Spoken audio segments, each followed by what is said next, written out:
ഇയാൾ ഈ പറയുന്ന മുഖ്യമന്ത്രി ആയതിനു ശേഷം ഇന്ന് വരെ കേരളത്തിലെ പൊതുജനങ്ങൾ എന്തെങ്കിലും ഒരു സമാധാനത്തോടു കൂടി ഒന്നുറങ്ങിയിട്ടുണ്ടോ? ഇനി കേരളത്തിലെ പോലീസുകാരെ AKG സെന്ററിലും ഈ പറയുന്ന കമ്മി നേതാക്കളുടെ വീടുകളിലും ഓരോ വീട് പണിക്കായി മീൻ വാങ്ങിക്കൊണ്ടുവരാനും അതുപോലെ അടിച്ചു വരാനും അതുപോലെ അവരുടെ തുണിയും അണ്ടർവെയറും അലക്കി കൊടുക്കാനും ഒക്കെ നിർത്തും. സർക്കാർ ജീവനക്കാർ നിങ്ങൾക്ക് ഒരുമിച്ച് നിന്നുകൂടെ? ഈ നാറികളെ നിങ്ങളെ ഈ സർക്കാർ ഓഫീസുകളിൽ കക്കൂസ് വീഴുന്ന കുറ്റിച്ചൂലില്ലേ, ആ കുറ്റിച്ചൂലെടുത്തവരുടെയൊക്കെ മുഖത്തടിക്കാത്തത് നിങ്ങൾ, അതിനുള്ള ആർജവം നിങ്ങൾ ഇനിയും കാണിക്കാത്തത്. കാരണം ചരിത്രത്തിൽ ആദ്യമായി ശമ്പളം മുടങ്ങി. ഇവരൊക്കെ ചികിത്സിക്കാൻ പാവപ്പെട്ടവൻ പൈസ കൊടുക്കണം. ഇവരൊക്കെ കത്തനിടാൻ, ചാണകക്കുഴി ഉണ്ടാക്കാൻ, പശു തൊഴുത്തുണ്ടാക്കാൻ, ഇതിനെല്ലാം ഇവിടുത്തെ സാധാരണക്കാരൻ പണിയെടുത്തുണ്ടാക്കി കൊടുക്കണം. നുറുക്കി കൊന്നതിന് ശേഷമല്ലേ ഈ വിജയൻ പിണറായി അയാള് പറഞ്ഞത് നികൃഷ്ടജീവി കുലംകുത്തി എന്ന് ആക്ഷേപിച്ചത്. ഇനി ജനങ്ങൾ ഇറങ്ങും, നിന്നെയൊക്കെ നേരിടാൻ ജനങ്ങൾ ഇറങ്ങും. ആ കണക്കിന് നിന്നെയൊക്കെ മടുത്തിരിക്കുകയാണ്. നമസ്കാരം. പ്രബുദ്ധ കേരളത്തിൽ ഒരു വിദ്യാർത്ഥിയെ സഹവിദ്യാർത്ഥികൾ ക്രൂരമായി തല്ലിക്കൊന്നിട്ട 3 ആഴ്ചയോളമാകുന്നു. പക്ഷേ ഭരണപക്ഷം ഇപ്പോഴും കുറ്റവാളികളോടൊപ്പമാണ്. സിദ്ധാർത്ഥിന്റെ മരണത്തിന്റെ യഥാർത്ഥ കുറ്റവാളികളെ കണ്ടെത്തണമെന്നാവശ്യപ്പെട്ടുകൊണ്ടും ഇപ്പോൾ അറസ്റ്റ് ചെയ്യപ്പെട്ട പ്രതികൾക്ക് കൃത്യമായ വകുപ്പുകൾ ചേർത്ത് മതിയായ ശിക്ഷ ഉറപ്പാക്കണം എന്നും ആവശ്യപ്പെട്ട് മഹിളാ കോൺഗ്രസ് ഉൾപ്പെടെയുള്ള സംഘടനകൾ സെക്രട്ടേറിയറ്റിന് മുന്നിൽ ഇന്ന് സമരം നടത്തിയിട്ടുണ്ട്. ഈ സമരം അക്രമാസക്തമായി വളരെ ശക്തമായ രീതിയിൽ തന്നെ MSFും അതുപോലെ മഹിളാ കോൺഗ്രസും ഒക്കെ പ്രതിഷേധിച്ചിട്ടുണ്ട്. പക്ഷേ ഇപ്പോഴും കുറച്ചൊന്ന് തുറന്നു പറഞ്ഞു കഴിഞ്ഞാൽ, മനുഷ്യന് മൃഗത്തിൻ്റെ രൂപവും വാസനയും ഉണ്ടെങ്കിൽ അത് നമുക്ക് കാണാൻ കഴിയുന്നത് ഒരു കമ്മ്യൂണിസ്റ്റുകാരനിലാണ്. കാരണം അവർക്ക് മനുഷ്യത്വമില്ല.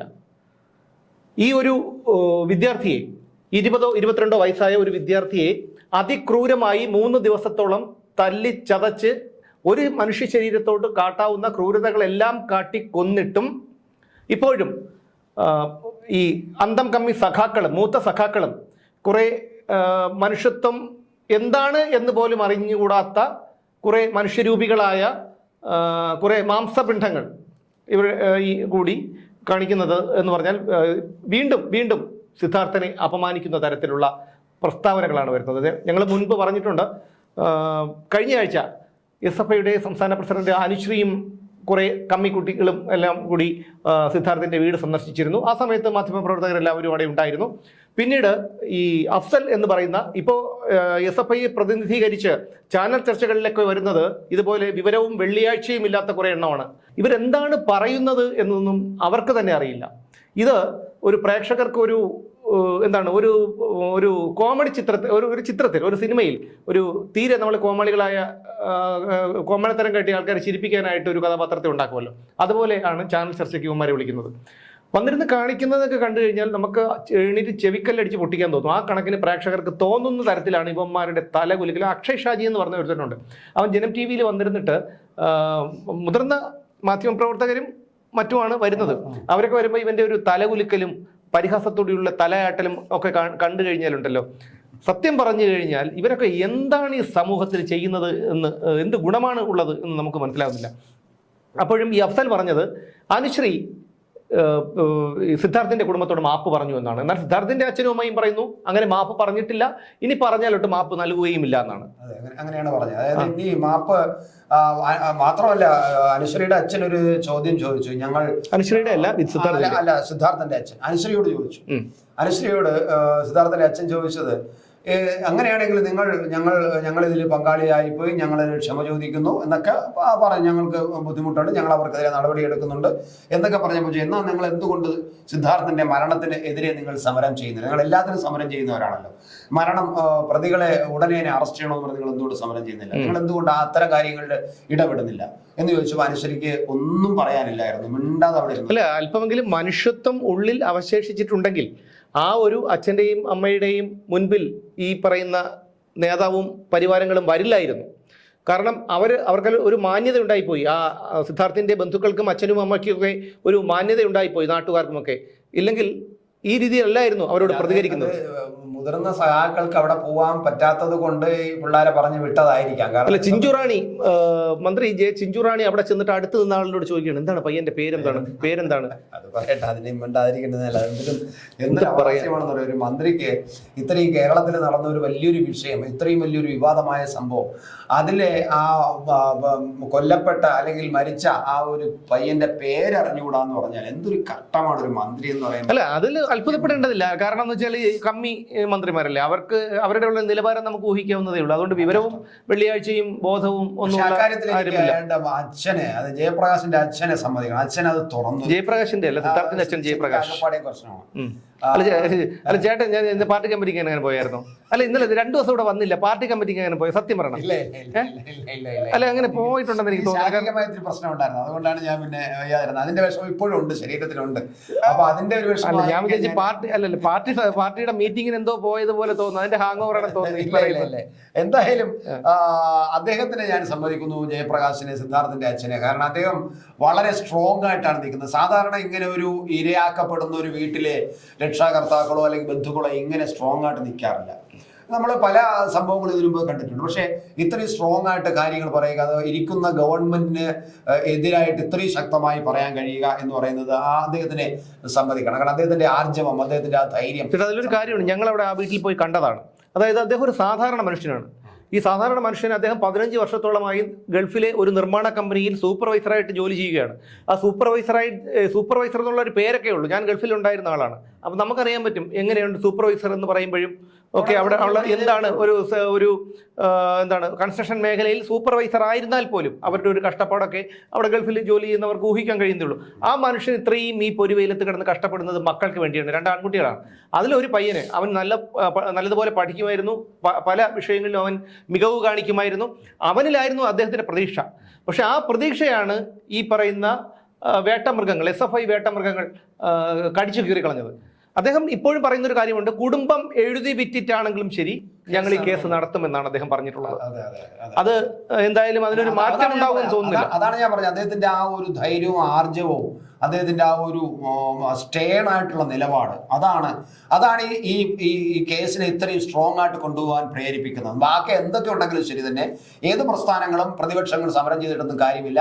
ഇതിനെ ഇരാക്കപ്പെട്ട സിദ്ധാർത്ഥന്റെ കുടുംബാംഗം, അതിൽ ഏറ്റവും പ്രധാനമായിട്ട് ജീവിച്ചിരിക്കുന്ന അച്ഛൻ, അദ്ദേഹത്തിന്റെ ആ നിലപാടുണ്ടല്ലോ, ആ ഉറച്ച നിലപാട്, സ്റ്റെബിലിറ്റി, ആ ഒരു കാര്യങ്ങളിൽ സ്റ്റെബിളായിട്ട് നിൽക്കുന്ന ആ മനുഷ്യൻ. മറ്റേ സാധാരണ നേതാക്കൾ വന്നും മന്ത്രിമാരും ഒക്കെ വന്നിട്ട് ഒന്ന് സങ്കടം പറയുമ്പോഴും ഞങ്ങളെല്ലാം ചെയ്യുന്നുണ്ടെന്ന് പറയുമ്പോഴും ഒന്ന് ചാഞ്ചാടിയിട്ട് അവർ ചെയ്യാന്ന് പറഞ്ഞില്ലേ, നാളെ അവരെയൊക്കെ നമ്മൾ കാണേണ്ടതല്ലേ, നാളെ അവർ നമ്മുടെ കൂടെ നിൽക്കേണ്ടവരല്ലേ, അതുകൊണ്ട് വലിയൊരു മന്ത്രിയല്ലേ വന്നത്, അല്ലെങ്കിൽ ഇവിടുത്തെ ഏറ്റവും പ്രധാന നേതാവല്ലേ വന്നത്, അതുകൊണ്ട് നമുക്ക് പോയി, ഇനി നമ്മൾ എവരെയും കൂടെ ഇനി പണക്കിയിട്ട് കാര്യമില്ല, അതുകൊണ്ട് അവരെല്ലാം നന്നായിട്ട് ചെയ്യുന്ന പറയുന്നതിൽ ഒരു സ്വയം അവരൊന്ന് മാറും.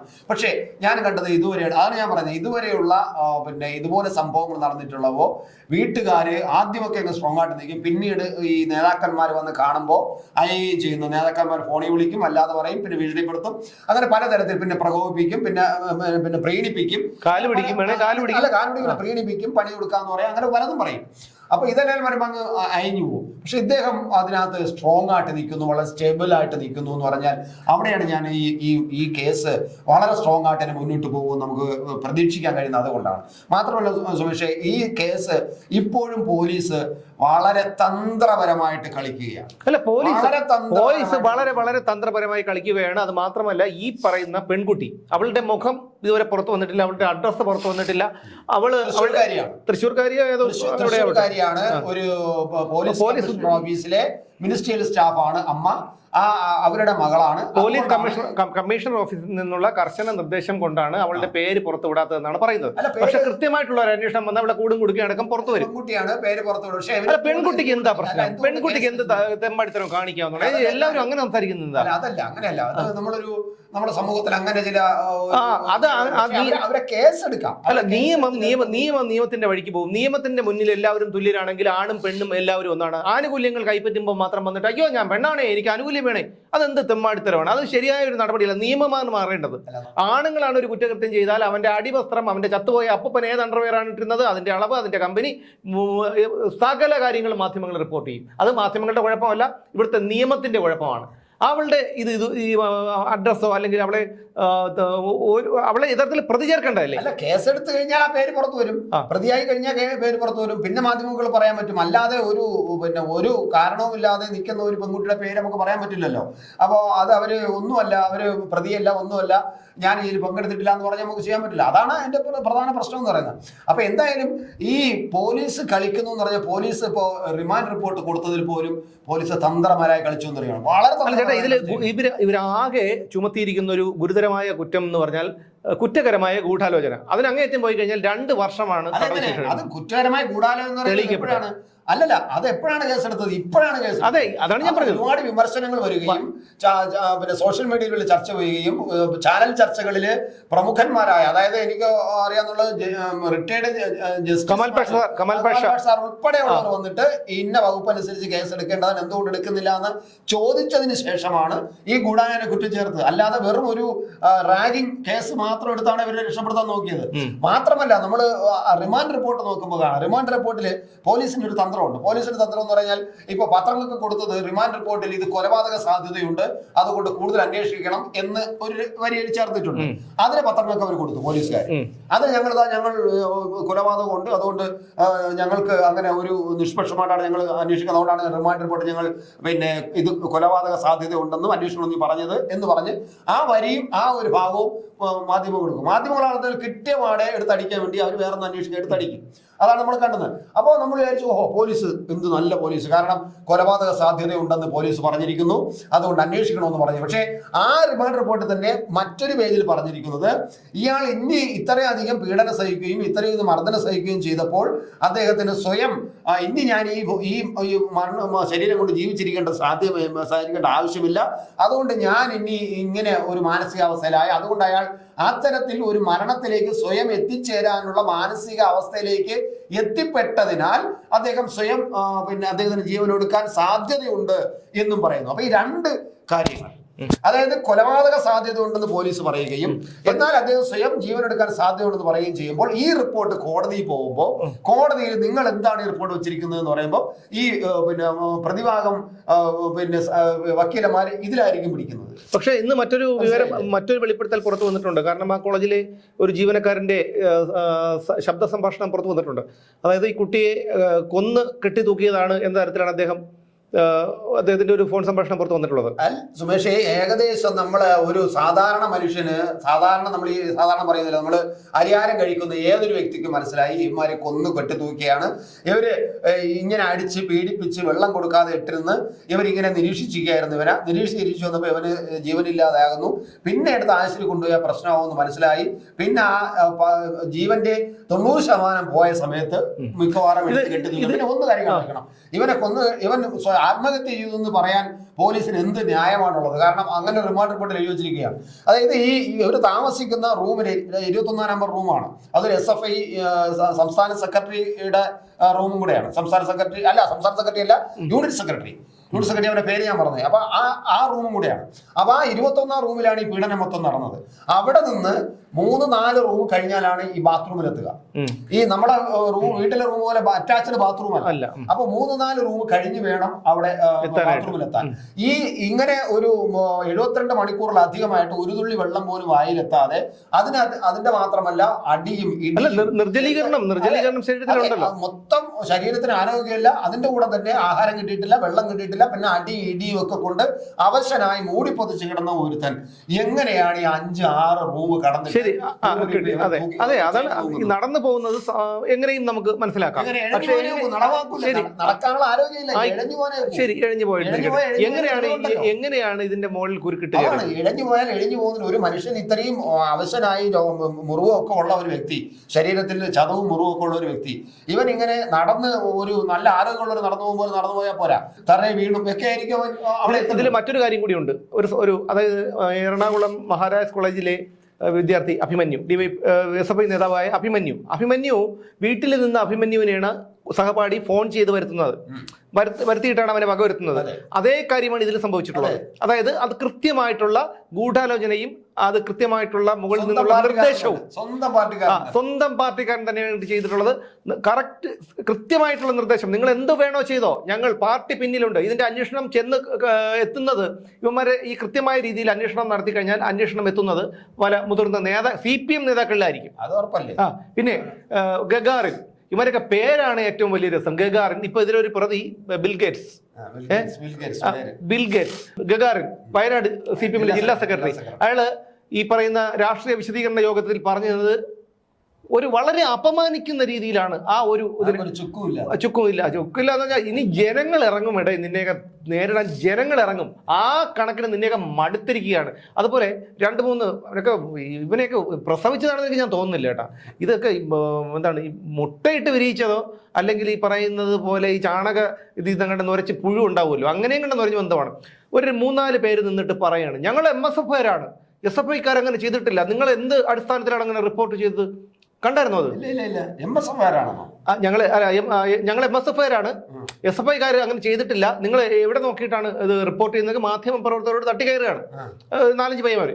അപ്പോൾ പിറ്റേന്ന് MSFകാർ കൃത്യമായിട്ടുള്ള വിശദീകരണവുമായി എത്തി. അവർ പറഞ്ഞതെന്ന് പറഞ്ഞാൽ ഞങ്ങൾ ഇങ്ങനെ ചിലർ ഇവർക്ക് മെമ്പർഷിപ്പ് കൊടുത്തിട്ടില്ല, ഞങ്ങളുടെ പ്രവർത്തകരല്ല എന്ന് അവർ കൃത്യമായി പറയുകയും MSFന്റെ പേര് ഇതിലേക്ക് വലിച്ചിഴച്ചതിൽ നിയമ നടപടികളുമായി മുന്നോട്ട് പോവുകയും ചെയ്യുമെന്ന് MSF പറഞ്ഞതാണ്. അതായത് എങ്ങനെയൊക്കെ ഒരു കാര്യത്തിനെ വളച്ചൊടിക്കാം.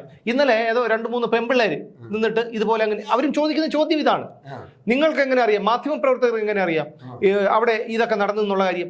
ഞങ്ങൾ അവിടെ 300 കുട്ടികളുണ്ടെന്ന് എങ്ങനെ അറിയാം? 130 കുട്ടികളുണ്ടെന്ന് എങ്ങനെ അറിയാം? അവിടെ അത്രയും കുട്ടികൾ ഇല്ലായിരുന്നു ആ സമയത്ത്, അവരെല്ലാം വീട്ടിലായിരുന്നു, ഞങ്ങളൊക്കെ വീട്ടിലായിരുന്നു. അപ്പൊ വീട്ടിലായിരുന്നവരെങ്ങനെ അറിഞ്ഞു ഈ കാര്യം? അല്ല, അത് മെനഞ്ഞാന്ന് ആദ്യം പറഞ്ഞ കുട്ടികൾ ഞാൻ ആദ്യം പറഞ്ഞത്.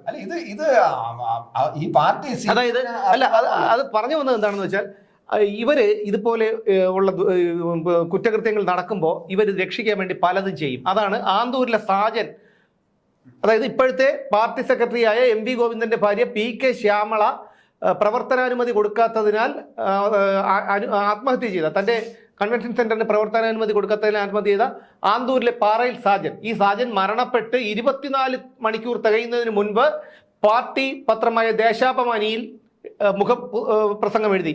എന്താണ് ഈ പറയുന്ന സാജന്റെ ഭാര്യ ബീനയും ഡ്രൈവർ മൻസൂറും തമ്മിലുള്ള അവിഹിത ബന്ധം നേരിൽ കണ്ടത് കൊണ്ടാണ് സാജൻ ആത്മഹത്യ ചെയ്തത് എന്ന് ഒരു മൃഗത്തിന് പോലും ഇത് ചെയ്യാൻ കഴിയില്ല. ഒടുവിൽ ആ സ്ത്രീക്ക് പറയേണ്ടി വന്നു, ഇനിയും ഇത് ചെയ്താൽ എനിക്ക് എൻ്റെ കുട്ടികളെയും കൊണ്ട് ആത്മഹത്യ ചെയ്യേണ്ടി വരുമെന്ന് ആ സ്ത്രീക്ക് പറയേണ്ടി വന്നു. അങ്ങനെയുള്ള നരാധമന്മാരാണ് ഇവന്മാർ, നരാധമന്മാർ. മരിച്ചുപോയാൽ പോലും അംഗീകരിക്കാതെ മരിച്ചുപോയാലും അധിക്ഷേപിക്കുകയും ചെയ്തു. പരാതി കൊടുപ്പിച്ച മാത്രം TP ചന്ദ്രശേഖരന്റെ കാര്യം എടുക്കല്ലോ. അദ്ദേഹത്തിനെ വെട്ടി നുറുക്കി കൊന്നതിന് ശേഷമല്ലേ ഈ വിജയൻ പിണറായി അയാള് പറഞ്ഞത് നികൃഷ്ടജീവി, കുലംകുത്തിയെന്ന് ആക്ഷേപിച്ചത്. അതെ, പിണറായിക്കാരനൊന്നും കുലംകുത്തി തന്നെ, കുലംകുത്തി എന്നൊരു കുത്തി എന്ന് പറഞ്ഞിട്ട് ഒരു തോന്നുന്നത്. അപ്പം ആ തരത്തിലാണ് ഇവരുടെ ഈ ഒരു, കാരണം മനുഷ്യത്വം എന്നുള്ളത് മരവിച്ചു കഴിഞ്ഞു.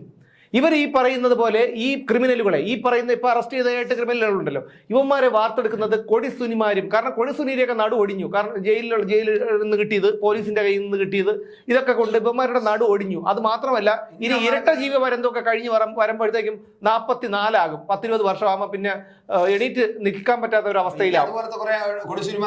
വേണം. അപ്പം ആ കൊടിസുനി എന്താണ് ചിന്താശേഷി. ഇപ്പം ഒരുവിധപ്പെട്ട നല്ല കുട്ടികളെല്ലാവരും അവർ കാനഡയിലും ഓസ്ട്രേലിയയിലും ഒക്കെ അവർ പോയി. പിന്നെ കുറെ പേര് മര്യാദക്കാരായിട്ട് നടക്കുന്ന ആൾക്കാരുണ്ട്, കുറെ പേര് മറ്റ് പാർട്ടികളിൽ പ്രവർത്തിക്കുന്നവരുണ്ട്. പിന്നെ ഇതേപോലുള്ള തന്തയ്ക്ക് പറക്കാത്ത കുറെ എണ്ണം വന്ന് കയറുമല്ലോ. അവനെയൊക്കെ ഈ പാർട്ടി ഗുണ്ടകളാക്കി വളർത്തിയെടുക്കുകയാണ് ചെയ്യുന്നത്. കാരണം എന്തും ചെയ്യാം, നിങ്ങൾ എന്ത് വേണോ ചെയ്തോ, ഞങ്ങളുണ്ട് സംരക്ഷിക്കാൻ, പാർട്ടി കൊണ്ട് സംരക്ഷിക്കാൻ. പോലീസിന് ഞാനൊരു കാര്യം ചോദിച്ചോട്ടെ, പോലീസിന്റെ അടുത്ത് നിർദ്ദേശം കൊടുക്കുകയാണ്, നിങ്ങൾ അങ്ങനെ ചെയ്യാവൂ, ഇങ്ങനെ ചെയ്യൂ. ഇതിന്റെ തലപ്പത്തൊരുത്തനില്ലേ? ഈ പോലീസിന്റെ തലപ്പത്തൊരുത്തനില്ലേ? അയാള് പറയണ്ട, അതൊക്കെ നമ്മള്. അപ്പൊ ഇവർക്ക് അല്ലെ, എങ്ങനെയാണ് ഗവർണറുടെ റൂട്ട് മാപ്പ് ചോർത്തി കൊടുത്തതാണ് പോലീസ് അസോസിയേഷൻ നേതാവ്. അപ്പൊ അങ്ങനെയുള്ള ഒരു സേന എന്താണ്? ഇപ്പൊ ഇന്ന് രാവിലെ സെക്രട്ടേറിയറ്റിന്റെ മുന്നിൽ ഷാഫി പറമ്പിൽ പ്രസംഗിച്ചു. നിങ്ങൾ ഈ തരത്തിൽ പോലീസുകാരോടാണ് പറഞ്ഞത്, നിങ്ങൾ ഇത്തരത്തിൽ പോകാനാണ് താല്പര്യം, നിങ്ങളുടെ തീരുമാനമെങ്കിൽ നിങ്ങൾ ഇനി ഇവിടുത്തെ ജോലി മതിയാക്കി നിങ്ങൾ AKG സെന്ററിൽ ചെന്ന് പണിയെടുക്കേണ്ടി വരും. കൃത്യമാണത്. ഇനി കേരളത്തിലെ പോലീസുകാരെ AKG സെന്ററിലും ഈ പറയുന്ന കമ്മി നേതാക്കളുടെ വീടുകളിലും ഓരോ വീട് പണിക്കായി മീൻ വാങ്ങിക്കൊണ്ടുവരാനും അതുപോലെ അടിച്ചു വരാനും അതുപോലെ അവരുടെ തുണിയും അണ്ടർവെയറും അലക്കി കൊടുക്കാനും ഒക്കെ നിർത്തും. അതിന് വേറെ ഒരു സംശയവും വേണ്ട. ആ തരത്തിൽ കേരളത്തിലെ പോലീസ് ഏരിയ അധപ്പതിപ്പിച്ച് കഴിഞ്ഞിരിക്കുകയാണ്. ഇപ്പോൾ മാത്യു കുഴൽനാടനെയും മുഹമ്മദ് ഷിയാസിനെയും രണ്ടുപേർക്കും ഇന്നലെ ജാമ്യം കിട്ടി. ജാമ്യം കിട്ടിയതിന് ശേഷം ഇന്ന് പോലീസ് സ്റ്റേഷനിലോട്ട് ഈ കോടതിയിൽ വെച്ച് വേറൊരു കേസിന് ഷിയാസിനെ അറസ്റ്റ് ചെയ്യാൻ പോകുന്നു, കോടതിക്കകത്ത് കയറിയിട്ട്. അപ്പൊ അയാൾ വെല്ലുവിളിക്കുകയാണ്. മാത്യു കുഴൽനാടൻ വിളിച്ചുകൊണ്ട് വന്നിട്ട് ഷിയാസിനെ നിർത്തിയിട്ട് പറഞ്ഞതാ പിടിക്കും, ഞങ്ങൾ എടുക്കും. അയാൾ പറയണ DYSP ആണെന്ന് തോന്നുന്നു, DYSP SCP എന്ന് തോന്നുന്നു. അയാൾ പറയാണ് ഞങ്ങൾ എടുക്കും. ഇതൊക്കെ പോലീസിന്റെ വില കളയാണ്. ജനങ്ങൾ പട്ടിയുടെ വില പോലും തരില്ല സാറേ, പട്ടിയുടെ വില നിങ്ങൾക്ക് തരില്ല. നിങ്ങൾക്ക് പിടിക്കാം. ഇനി ഏത് കേസ് വേണോ ഈ ഞാൻ ഉൾപ്പെടെയുള്ള ഇവിടുത്തെ സാധാരണക്കാരന്റെ തലയിൽ കെട്ടിവെക്കാം, കൊണ്ടുപോയി ഇടിച്ചു പിഴിഞ്ഞ് കൊല്ലാം, ആരും നിങ്ങളുടെ അടുത്ത് ചോദിക്കില്ല. പക്ഷേ ഇതെല്ലാം കഴിഞ്ഞ് ജനങ്ങൾ ഇളകുന്ന ഒരു ദിവസം വരും. ഈ പിണറായിക്കാരൻ വിജയനുണ്ടല്ലോ, അയാൾ ഈ ഭരണം തുടങ്ങിയതിന്റെ അന്ന് തുടങ്ങിയതാണ് ഈ നാടിന്റെ നാശം, ഈ കേരളത്തിലെ പാവപ്പെട്ടവന്റെ നാശം. ഇയാൾ ഈ പറയുന്ന മുഖ്യമന്ത്രി ആയതിനു ശേഷം ഇന്ന് വരെ കേരളത്തിലെ പൊതുജനങ്ങൾ എന്തെങ്കിലും ഒരു സമാധാനത്തോടു കൂടി ഒന്നുറങ്ങിയിട്ടുണ്ടോ? വിധവാ പെൻഷൻ ഇല്ല, ക്ഷേമ പെൻഷൻ ഇല്ല, തൊഴിലാളി ക്ഷേമനിധി പെൻഷൻ ഒന്നുമില്ല. 1000-ഓളം PSC റാങ്ക് ഹോൾഡേഴ്സ് അവിടെ സമരം ചെയ്യുകയാണ്. അവരെന്തെല്ലാം രീതിയിലുള്ള സമരം ചെയ്തു. തിരിഞ്ഞു നോക്കാനില്ല. ഇവിടെ DYF എന്നുള്ളൊരു സംഘടന ഉണ്ടോ? തൊഴിലാളി യുവാക്കളുടെ എന്തോ അവകാശങ്ങൾക്ക് വേണ്ടി പടമൊരുതുന്ന പ്രസ്ഥാനം എന്നാണ് പറയുന്നത്. കുറെ കുട്ടികൾ ടെസ്റ്റ് എഴുതി ഇതെല്ലാം കഴിഞ്ഞ് അവസാനത്തെ റാങ്ക് ലിസ്റ്റ് പോകാൻ നേരത്ത് അവരെ വെപ്രാളമാണ്. ഇനി അവർക്ക് ടെസ്റ്റ് എഴുതാൻ കഴിയില്ല, ഇനി അവർക്ക് ജോലി കിട്ടില്ല. അവരത് അവിടെ നടന്ന് പിന്നെ കാലിട്ടഴിയുന്നു, പില്ല് തിന്നുന്നു, എന്തെല്ലാം സമരം. ഒരു DYF കാരനെങ്കിലും അവിടെ പോയിട്ട് നിങ്ങൾക്ക് വേണ്ടി ഞങ്ങൾ ഇടപെടാം, ഞങ്ങൾ സംസാരിക്കാന്ന് പറഞ്ഞിട്ടുണ്ട്. എന്തിനാണ് യുവജന സംഘടന എന്ന് പറഞ്ഞ് നടക്കുന്നത്? കഷ്ടമാണ്. അല്ല, അവനൊക്കെ യുവജന സംഘടന, ഇത് ഒരു ക്രിമിനൽ സംഘമല്ലേ ചേട്ടാ? ക്രിമിനൽ സംഘമാണ്. നേതാവിന് വേണ്ടി അടിക്കാനും കൊല്ലാനും. പിന്നീട് എന്താണ്, അത് കഴിഞ്ഞ് ജയിച്ചിങ്ങോട്ട് കയറി വന്നു കഴിഞ്ഞാൽ അത് കഴിഞ്ഞ് കുറെ ദിവസം ഇങ്ങോട്ട് കഴിയുമ്പോൾ ഒരുപാട് ബോർഡും കോർപ്പറേഷനും മറ്റും ഉണ്ടല്ലോ, അവിടെയൊക്കെ ഒരു സ്ഥാനം കിട്ടും. പിന്നെ ഇന്നോവ കാറായി, സ്റ്റേറ്റ് ബോർഡായി, പ്രൈവറ്റ് സെക്രട്ടറിയായി, മറ്റേതായി മറിച്ചതായി, മാങ്ങാത്തൊലിയായി. ഇവിടുത്തെ സാധാരണക്കാരൻ ഇവിടെ കിടന്ന് മുട്ടിലിഴയണം. ഇവനെയൊക്കെ തീറ്റിപ്പോറ്റാൻ, ഇവരൊക്കെ ചികിത്സിക്കാൻ പാവപ്പെട്ടവൻ പൈസ കൊടുക്കണം, ഇവരൊക്കെ കട്ടനിടാൻ, ചാണകക്കുഴി ഉണ്ടാക്കാൻ, പശു തൊഴുത്തുണ്ടാക്കാൻ, ഇതിനെല്ലാം ഇവിടുത്തെ സാധാരണക്കാരൻ പണിയെടുത്തുണ്ടാക്കി കൊടുക്കണം. ഒരു വണ്ടി കൊണ്ട് റോഡിൽ ഇറങ്ങാൻ പാടില്ല. റോഡിൽ ഇറങ്ങിക്കഴിഞ്ഞാൽ പെറ്റി. എത്രയാണെന്ന് വെച്ചാണ് നമ്മൾ സഹിക്കുന്നത്? എത്ര നാളെന്ന് വെച്ചാണ് ഇത് സഹിക്കുന്നത്? ഒരു മനുഷ്യത്വം എന്ന് പറയുന്നത് ഇയാൾക്കില്ല. ഇതാ കണ്ടില്ലേ, 9.5 കോടി എന്തോണ് നവകേരള സദസ്സിന് ഇയാളുടെ മൂഞ്ചി മറ്റേ പോസ്റ്ററിൽ ഒട്ടിക്കാൻ വേണ്ടി കൊടുത്തത്. സിയാപ്റ്റ് ആകെ പരാജയപ്പെട്ട് കിടക്കുന്നു. നമ്മൾ വളരെ നേരത്തെ പറഞ്ഞതാണ്, സിയാപ്റ്റില് ജീവനക്കാർക്ക് ശമ്പളം കൊടുക്കാൻ പൈസയില്ല. സിയാപ്റ്റ് എന്നുള്ള സ്ഥാപനം അടച്ചുപൂട്ടേണ്ട അവസ്ഥ. കാരണം ജീവനക്കാർക്ക് ശമ്പളം ഇല്ല. ഈ 9 കോടിയിലെ രൂപ അവര് പോയി. ഇത് അവര് തന്നെയാണ് പ്രിന്റ് ചെയ്ത് ഈ കേരളത്തിന് എല്ലായിടത്തും കൊടുത്തതും ഈ സിയാപ്റ്റുകാരാണ്. അവിടെയാണ് ഇതെല്ലാം പ്രിന്റ് ചെയ്തത്. ഇപ്പൊ അവർക്ക് ശമ്പളം കൊടുക്കാൻ എങ്ങനെ? ഞാൻ ചോദിക്കുന്നതേ, നമ്മള് ഒരു ജോലി നമ്മളൊരു കൂലിക്കാരൻ നമ്മുടെ വീട്ടിൽ എന്തെങ്കിലും ഒരു ജോലിക്ക് വിളിച്ചിട്ട് ആളിന് ഒരു ദിവസം കൂലി കൊടുക്കാൻ നമുക്ക് പറ്റിയില്ലെങ്കിൽ പോലും നമുക്ക് ആഹാരം കഴിക്കാൻ ഇറങ്ങില്ല. എന്താണ്, അവർക്ക് കൊടുത്തില്ലല്ലോ. അല്ലെങ്കിൽ പാവപ്പെട്ടവരെ നമ്മൾ ഈ നല്ല ആഹാരം എടുത്ത് വയ്ക്കുമ്പോൾ ചിന്തിക്കുന്ന എന്താണ്? സത്യമാണ്, ഞാൻ ചിന്തിക്കുന്ന പുറത്തുള്ള ആൾക്കാരെയാണ്. എന്തെന്നറിയാം കേട്ടാ, ഈ പാവപ്പെട്ടത് ഇന്നൊക്കെ അവിടെ ചെല്ലുമ്പോൾ ലോട്ടറി വിൽക്കാൻ വേണ്ടിയിട്ട് പാവം ഒരു 10-85 വയസ്സ് വരുന്ന ഒരു വയസ്സായൊരു മനുഷ്യൻ നിവർന്ന് നിൽക്കാൻ സാധിക്കുന്നില്ല. ആ മനുഷ്യൻ ലോട്ടറി വിൽക്കുക, ഒരു 4-5 ലോട്ടറി ടിക്കറ്റ് കയ്യിലുണ്ട്, അതുകൊണ്ട് പൊരി വെയിലത്ത് നടക്കുകയാണ്. ഇയാളൊക്കെ ഈ കിയ കാർണിവലിലും മറ്റേ ഹെലികോപ്റ്ററിലും ഒക്കെ പോകുമ്പോൾ കാണുന്നില്ല ഇതൊന്നും. എങ്ങനെ തൊണ്ടയ്ക്ക് താഴോട്ട് ഇറങ്ങുന്നു? അല്ല, സ്വന്തം മുഖം അടിച്ച് വെച്ച് മൊത്തം കേരളം മുഴുവനും പതിപ്പിച്ചു വെച്ചതാണ്. അവരൊക്കെ ഇപ്പൊ ശമ്പളമില്ല, അവരാകെ. അല്ല, ശമ്പളമില്ലെന്നല്ല, ഇപ്പം എന്താണ്, സർക്കാർ ജീവനക്കാർ, ഇടതുപക്ഷ ഉള്ള ജീവനക്കാര് 2000 മുതൽ 5000 രൂപ വരെ കൊടുക്കണം തെരഞ്ഞെടുപ്പ് ഫണ്ടിൽ. ഇവിടെ നാറികളെ, നിനക്കൊന്ന് നാണമുണ്ടോ ഇങ്ങനെ ചെന്ന് പിടിച്ചു പറിക്കാൻ? എന്നാൽ ഈ പറയുന്ന സർക്കാർ ജീവനക്കാർ, നിങ്ങൾക്ക് ഒരുമിച്ച് നിന്നുകൂടെ? ഈ നാറികളെ, നിങ്ങളുടെ ഈ സർക്കാർ ഓഫീസുകളിൽ കക്കൂസ് വീഴുന്ന കുറ്റിച്ചൂലില്ലേ, ആ കുറ്റിച്ചൂലെടുത്തവരുടെയൊക്കെ മുഖത്തടിക്കാത്തത് നിങ്ങൾ, അതിനുള്ള ആർജവം നിങ്ങൾ ഇനിയും കാണിക്കാത്തത്. കാരണം ചരിത്രത്തിൽ ആദ്യമായി ശമ്പളം മുടങ്ങി. എന്നിട്ട് ഇന്ന് എന്നെ ഒരു സർക്കാർ ഒരുപാട് പേര് പറയുന്നുണ്ട്, ഒരുപാട് പേര് പറയുന്നുണ്ട് ഒരു ദിവസത്തെ അല്ല 2000 രൂപ മുതൽ 5000 വരെ ഒരു ദിവസം ശമ്പളം അല്ല. ആ 2000 രൂപ മുതൽ 5000 രൂപ വരെ പ്രവർത്തന ഫണ്ട് അല്ല തെരഞ്ഞെടുപ്പ് ഫണ്ട് കൊടുക്കണമെന്ന്. എടാ നാറികളെ, നിനക്കൊക്കെ പണിയെടുത്ത് ജീവിച്ചൂടെടാ, അല്ലെങ്കിൽ രാജിവെച്ചിട്ട് പൊക്കൂടെ. നിങ്ങളൊക്കെ എന്തിനാണ് ഈ സമൂഹത്തിനൊരു ശാപമായിട്ട് ജീവിക്കുന്നത്? ഇന്നലെ ചാനൽ ചർച്ചയിൽ ഒരു തൻ വരുമല്ലോ ന്യായീകരിക്കാൻ, അനിൽകുമാർ പഴം വിഴുങ്ങിയതുപോലെ ഇങ്ങനെ വന്നിരിക്കും. അതായത് ആരാണ്? നമ്മുടെ സാമ്പത്തിക വിദഗ്ധ ഒരു മറ്റേ മേരി ജോർജ്, പിന്നെ അങ്ങനെ 2-3 പേരായിരുന്നു. അവരെല്ലാം ബോധമുള്ള ആൾക്കാരാണ്. അപ്പൊ പറഞ്ഞു ഒന്ന് ജ്യോതികുമാർ ചാമക്കാല, അദ്ദേഹം കൃത്യമായി വിവരങ്ങൾ പറയുമ്പോഴത്തേക്കും എന്താണ് ഇങ്ങനെ ഇരിക്കുകയാണ്. ഞാനങ്ങനെ അടുത്തുണ്ടെങ്കിൽ വിരൽ പിടിച്ച് ഓടിച്ചേനെ, കാരണം ഇങ്ങനെ ഇരിക്കുകയാണ്, പറയാൻ സമ്മതിക്കില്ല. അപ്പൊ ഇത് പറയുമ്പോൾ തോന്നുന്നു എന്താണ് എന്തോ പുള്ളിക്ക് പറയാനുണ്ടെന്ന്. അവസാനം അവതാരകൻ പറഞ്ഞു ഇനി 30 സെക്കൻഡ് ഉണ്ട്, 30 സെക്കൻഡ് ബാക്കിയുണ്ട്, നിങ്ങൾ തന്നെ പറഞ്ഞു, അത് നിങ്ങളുടെ അവസരം കഴിഞ്ഞു, ആരെയും പറയാൻ സമ്മതിക്കില്ല.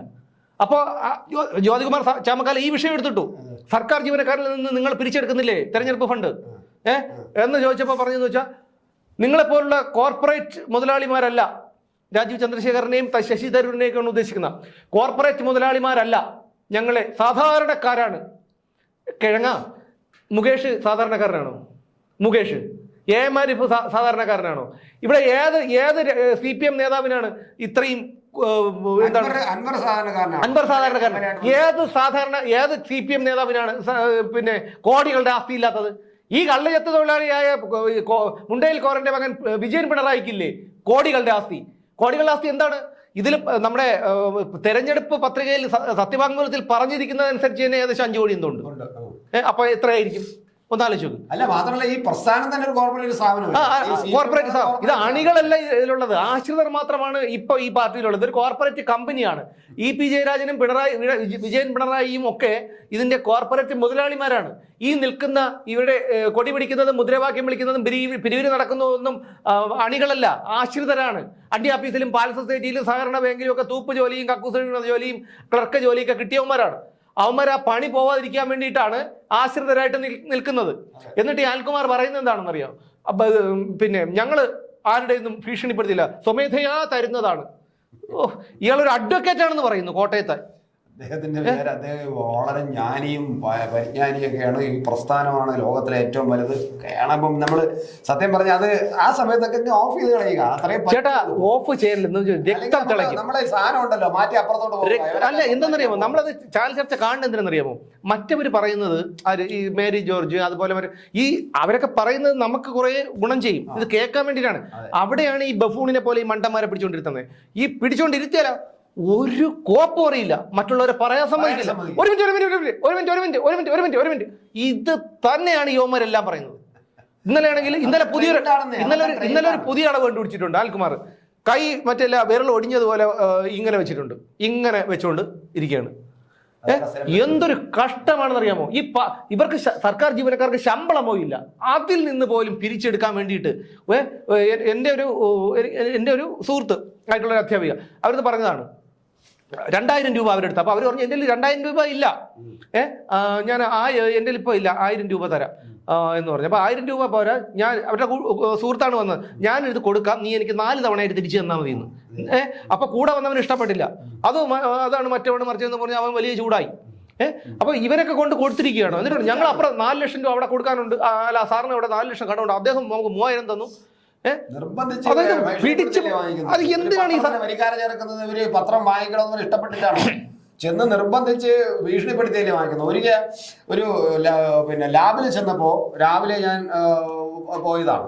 രാവിലെ 6:30 മണിക്ക് ചെന്നപ്പം തുറന്നു. അവിടെ കയറി ബ്ലഡ് കൊടുക്കാൻ ടെസ്റ്റ് ചെയ്യാൻ വേണ്ടി കയറിയപ്പോൾ അവിടെ കിടക്കുന്നൊരു പത്രം. അപ്പോൾ ബ്ലഡ് കൊടുത്ത് കുറച്ചു നേരം അവിടെ അവരൊക്കെ വന്ന് സമയമുണ്ടല്ലോ, അപ്പോൾ ഒരു 5 മിനിറ്റ് ഉണ്ട് അല്ലെങ്കിൽ 10 മിനിറ്റ് ഉണ്ട്. ഞാൻ പത്രം എടുക്കാൻ പറഞ്ഞ കണ്ടപ്പോൾ ഈ പത്രമാണ്. നമ്മൾ ഇതെന്താണ് ഇത് മാത്രമേ ഉള്ളൂ, വേറെ എന്തെങ്കിലും ഉണ്ടാകുന്ന ചോദിച്ചപ്പോൾ സാറേ ഞങ്ങൾ എന്തിനു ചെയ്യാൻ, ഇവിടെ വന്ന് നിർബന്ധിച്ച് ബലം പിടിച്ച് ഇട്ടേ ഒക്കൊള്ളെന്ന് പറഞ്ഞാൽ ഞങ്ങൾ ഇട്ട് ഇവിടെ വന്ന് ആരും വായിക്കണം ഞങ്ങൾ കാണാറില്ല. ഇത്രയും കാലമായിട്ടും ഇത് മടക്കി ഇവിടെ വെച്ചിട്ട് ഞങ്ങളും നോക്കണില്ല, ഇവിടെ വരണവർ നോക്കുന്നില്ല. വരുന്നവർ വരുമ്പോൾ ഈ പത്രം കിടക്കണ കാണുമ്പോൾ ഇതിനെടുത്ത് അങ്ങോട്ട് മാറ്റിയിട്ടിട്ട് അവർ ആ ഒരു ഇരിക്കുന്ന സ്ഥലത്താണ് ഇരിക്കുന്നത്, എടുത്ത് അങ്ങോട്ട് മാറ്റി വെച്ചിട്ട് അവരവിടെ ഇരിക്കും, ആരും തുറന്നു നോക്കുന്നില്ല.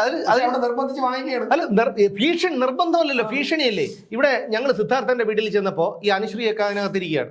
അപ്പം ഞങ്ങൾ ഇപ്പുറത്തോട്ട്, കാരണം മൊത്തം തിരക്കാണ്, അപ്പം ഞങ്ങൾ ഇപ്പുറത്തോട്ട് മാറി നിന്നപ്പോൾ അവിടെ മൊത്തം ഈ ഡോക്ടർമാർ പ്രാക്ടീസ് ചെയ്യുന്ന ഏരിയയാണ്. അവിടെ നിന്നപ്പോൾ ഒരു ഡോക്ടറുടെ വരാന്തയിൽ കിടക്കുകയാണ് പത്രം.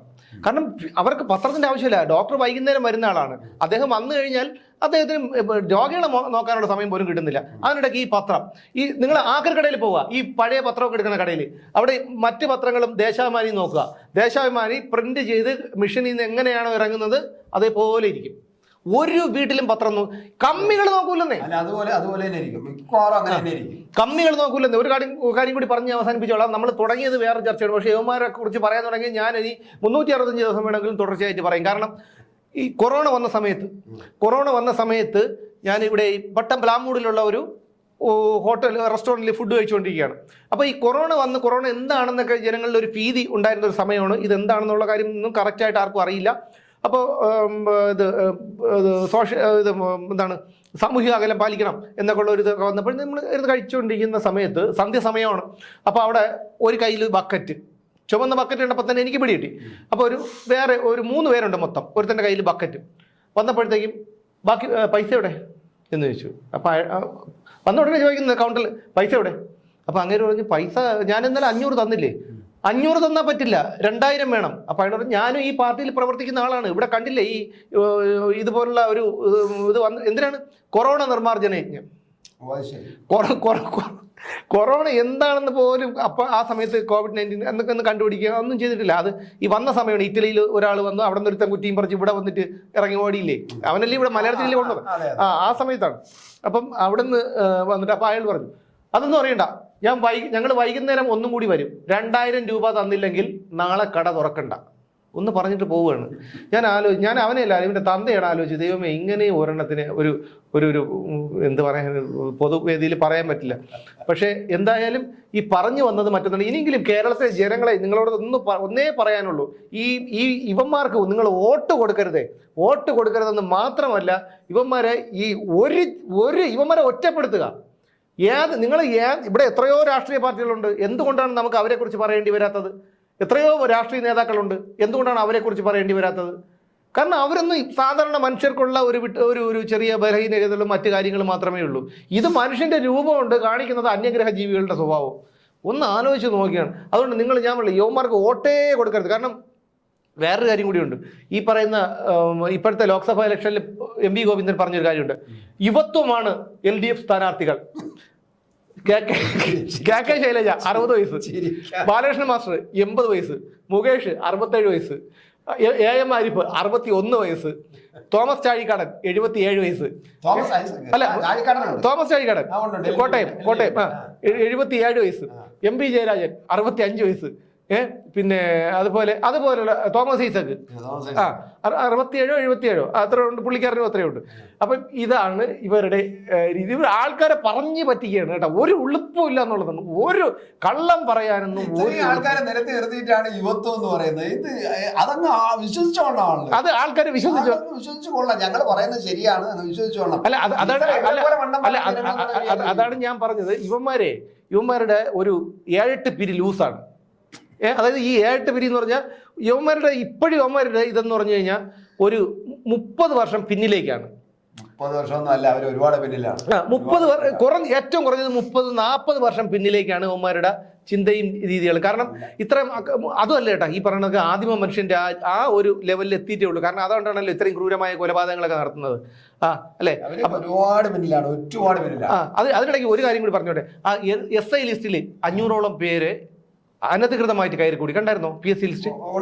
അതെന്താണ് ഒന്ന് ആലോചിക്കണം. എന്തെല്ലാം വേലകളാണ് ഇവർ കാണിക്കുന്നത് എന്നുള്ള കാര്യം. ഇതൊക്കെ കേരളത്തിലെ പൊതുജനങ്ങളുടെ മനസ്സിലിരിക്കട്ടെ. നിങ്ങളുടെ മക്കൾക്കും പഠിക്കണം, കലാലയങ്ങളിൽ പഠിക്കണം. അതുകൊണ്ട് ഈ നശീകരണ പ്രവൃത്തി ചെയ്യുന്ന ഈ വൈറസുകളെ ഈ നാട്ടിൽ നിന്ന് തന്നെ നിങ്ങൾ തൂത്തെറിയാൻ നിങ്ങളാലാകുന്ന ഒരു ചെറിയ സഹായം അത് നിങ്ങൾ ചെയ്യുക എന്ന് മാത്രമേ പറയാനുള്ളൂ. എന്തായാലും കാണാം മറ്റൊരു വിഷയവുമായി നാളെ.